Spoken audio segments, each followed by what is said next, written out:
Masih di momen bulan Kartini, bulannya perempuan di Indonesia. Dan ini adalah part kedua dari video part pertama tentang para Kartini di dunia sepak bola Indonesia. Kalau di bagian pertama kita telah berkenalan dengan para perempuan hebat dan inspiratif di belakang layar sepak bola Indonesia, sekarang kita akan berkenalan dengan mereka yang menjadi penampil olahraga kulit bundar paling populer sedunia ini. Para perempuan yang berlari mengejar bola di lapangan hijau, bahkan tak jarang terlibat duel dan jatuh bangun demi bersaing memenangkan pertandingan. Layaknya para model yang menawan di atas catwalk, mereka ini pun menawan dalam menjalankan taktikal, memenangkan hati supporter. Dan inilah para Kartini di lapangan hijau versi Soccerism.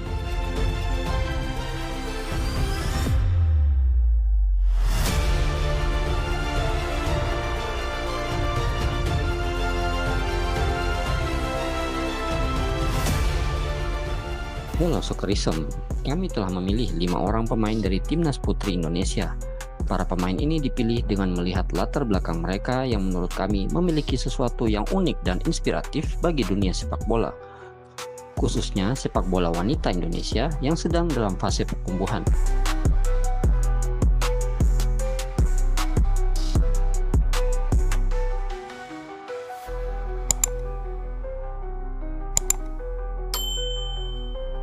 Sydney Sari Hooper.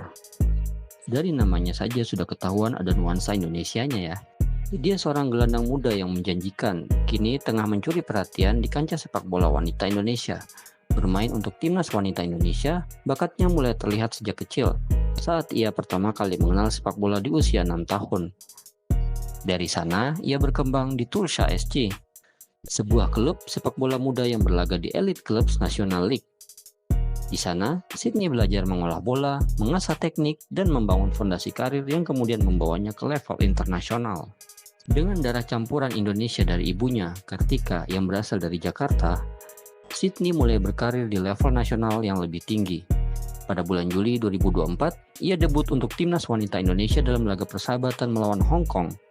Ia bermain dengan penuh semangat selama 45 menit. Tepat pada 5 Desember 2024, ia pun berhasil mencetak gol perdananya untuk Indonesia di AFF Women's Cup 2024. Saat itu, timnas Indonesia menang 3-1 atas Laos. Berkiprah di dunia sepak bola tidak membuatnya melupakan pendidikan. 14 November 2024, Sari, demikian beberapa rekannya memanggil, mengumumkan komitmennya untuk bergabung dengan Dallas Baptist University pada musim 2025 untuk melanjutkan studi sekaligus mengejar impian sepak bolanya di level perguruan tinggi. Wow, keren ya. Pemain dengan postur 1,73 cm, Sydney kini menjadi salah satu gelandang terbaik yang dimiliki oleh Garuda Pertiwi. Usianya yang masih muda ditambah bakat yang luar biasa membuatnya menjadi harapan besar bagi masa depan sepak bola wanita di Indonesia. Sydney Sari Hooper lahirnya di Little Rock, Arkansas pada 15 Maret 2007. Namun masa depannya di timnas Indonesia terlihat sangat menjanjikan.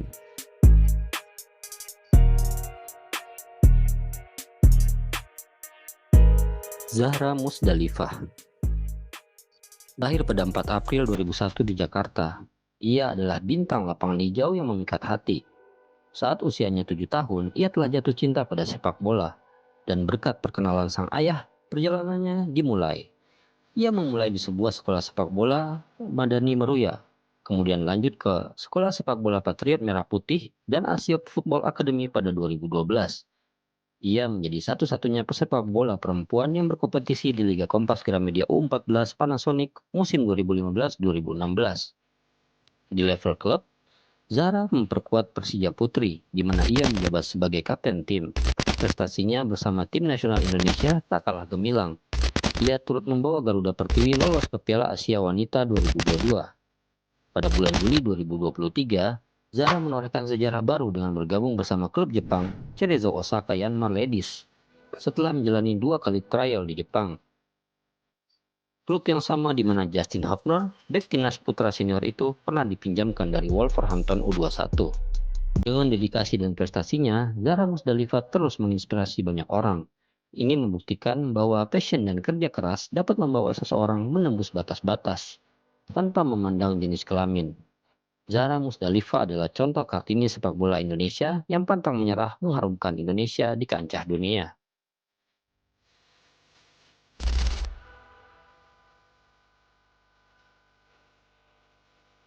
Nama lengkapnya adalah Keisha Putri Talvira Bulgamin. Ia dilahirkan pada 3 Februari 2010 di Finlandia dari kedua orang tua yang merupakan warga negara Indonesia. Saat ini ia baru menginjak usia 14 tahun. Ayahnya bernama Gali Bulgamin, sedangkan ibunya bernama Marisa Bulgamin. Keisha Bulgamin merupakan seorang diaspora Indonesia yang berkarir di Belanda. Keisha telah bermain sepak bola sejak usia dini.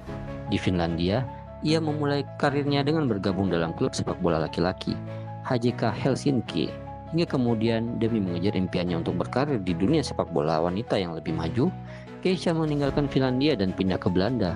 Kedua orang tuanya lah yang mendorong dirinya untuk pindah ke Belanda, karena sepak bola di Belanda jauh lebih baik ketimbang di Finlandia. Di sanalah ia bermain untuk beberapa klub, dan yang terbaru ia mengikuti seleksi di salah satu klub besar, FC Utrecht Vrouwen.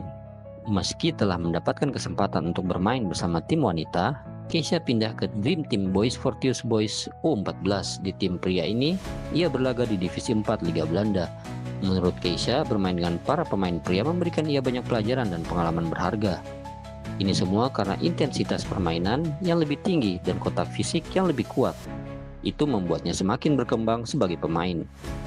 Keisha adalah WNI sejak lahir karena kedua orang tuanya tetap teguh memegang paspor Indonesia. Kemampuan apiknya dalam bermain sepak bola diketahui oleh Satoru Mochizuki, sang pelatih timnas wanita. Ketika melihat kemampuan Keisha saat mengikuti pemusatan latihan di Belanda pada Oktober 2024 lalu, Keisha lalu diundang untuk mengikuti pemusatan latihan timnas Indonesia di Surabaya 15 Januari hingga 13 Februari 2025. Oh iya dong, papa sampai teriak-teriak ke semuanya, bilang ke teman-teman, Keisha masuk ke TC. Aku bilang astagfirullah. Dilahirkan dari kedua orang tua penggila sepak bola merupakan anugerah tersendiri bagi Keisha Bulgamin. Saat pemusatan latihan di Surabaya, sang ayah bahkan setia menemani hingga selesai. Suatu saat, Keisha Bulgamin bahkan bermimpi dapat bermain untuk klub kesayangannya, Barcelona. Wow, semoga terwujud ya Keisha.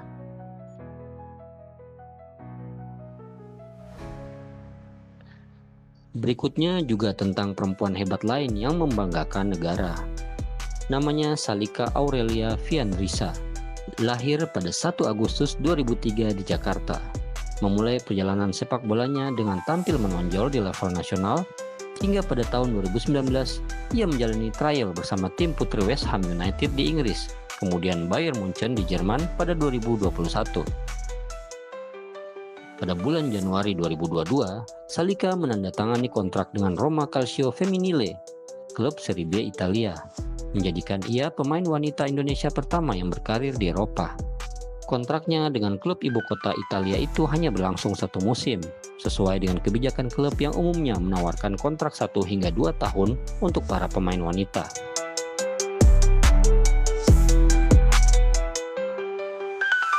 Setelah kontraknya berakhir, Salika sempat kembali ke Indonesia hingga tahun 2025. Tahun 2025, ia kembali berkarir di luar negeri meski hanya di sekitaran ASEAN. Tentu saja ini demi menyelamatkan karir sepak bolanya karena Liga Wanita di Indonesia yang belum terbentuk. Salika bergabung dengan Makati FC di Liga Wanita Filipina, di mana sejauh ini ia telah tampil dalam 2 pertandingan. Perjalanan Salika Aurelia adalah bukti bahwa mimpi memang tak mengenal batas.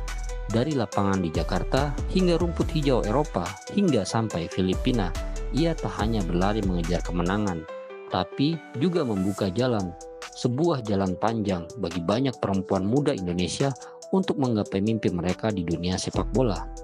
Membuktikan bahwa keberanian adalah kunci, bahwa langit adalah tapal batas bagi mereka yang berani untuk terbang.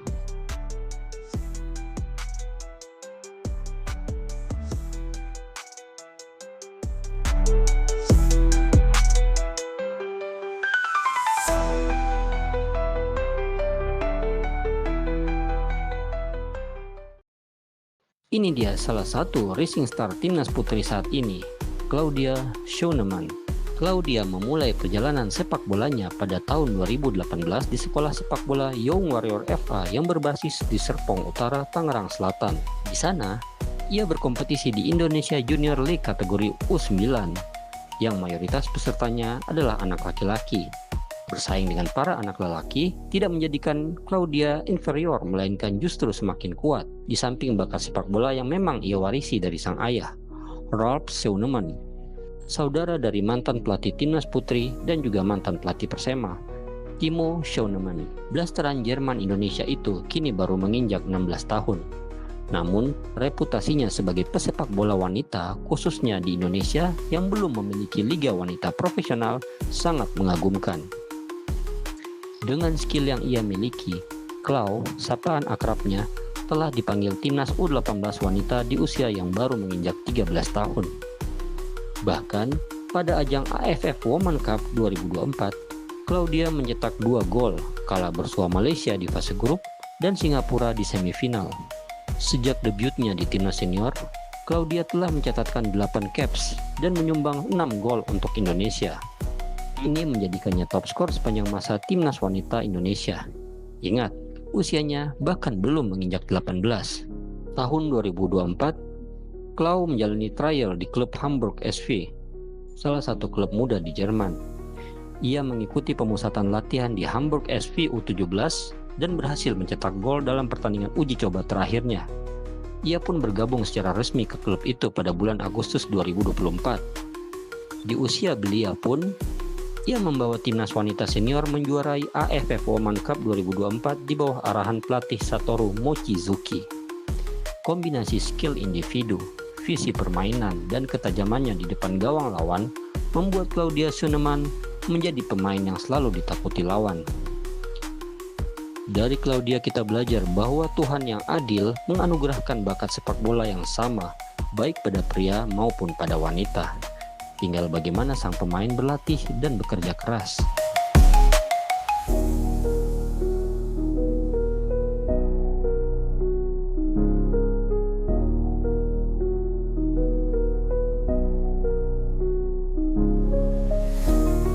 Demikianlah cerita tentang para perempuan inspiratif di panggung sepak bola Indonesia. Sebuah panggung megah yang sayang baru sebatas wacana. Namun, megahnya sebuah panggung memang perlu rencana. Dan semoga saja di masa yang akan datang kita akan melihat liga sepak bola wanita untuk level profesional benar-benar dapat diselenggarakan. Karena perempuan selalu membutuhkan ruangnya tersendiri. Ruang yang bisa memberi mereka kesempatan untuk menunjukkan bahwa dunia sepak bola adalah milik segala bangsa, tak terkecuali bagi para wanita. Sampai jumpa di video berikutnya. Salam Soccerism.